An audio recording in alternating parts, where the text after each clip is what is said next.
Bonjour Marion. Salut Charlotte. Ah, je vois que tu as mis tes chaussures de sécurité. Mais tout à fait, parce qu'aujourd'hui, on va monter à l'intérieur de notre nouvelle série de chariots 1251.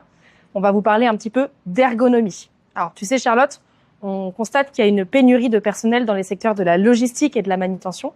On sait que les conditions de travail, elles vont avoir un rôle à jouer. Et on sait que le poste de conduite d'un opérateur, c'est un outil de fidélisation. C'est la raison pour laquelle Fenwick Lindé va concevoir ses chariots autour du poste de conduite et donc autour de l'opérateur. Mais oui, parce que certains opérateurs passent la majorité de leur temps dans un chariot. Alors, tout à fait, mais pas que. On va avoir des opérateurs qui vont faire des dizaines et des dizaines de montées-descentes d'un chariot au cours de leur journée. C'est la raison pour laquelle on a retravaillé l'espace de conduite et notamment l'espace de montée. Ici, on va avoir une marche d'accès qui a été complètement retravaillée, qui, on peut se dire aujourd'hui, Charlotte, sur la version XC10, donc c'est le chariot le plus petit de la gamme, qu'on a la marche la plus large et la plus basse du marché.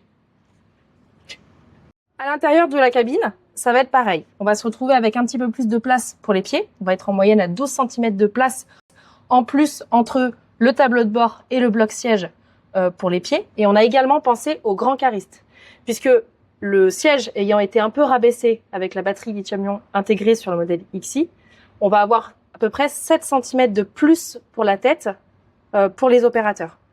Et donc, si on reprend notre XI10, qui est donc le plus petit de la gamme, un opérateur de 2 mètres, je ne suis pas représentatif, s'y sentira bien, puisque du coup, il va se retrouver avec 108 cm entre le creux de son assise et le protège-conducteur.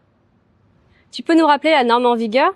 Tout à fait. Alors, la norme en vigueur nous demande de respecter 90,3 cm entre l'assise et le protège-conducteur. Donc, clairement, on est bien au-dessus.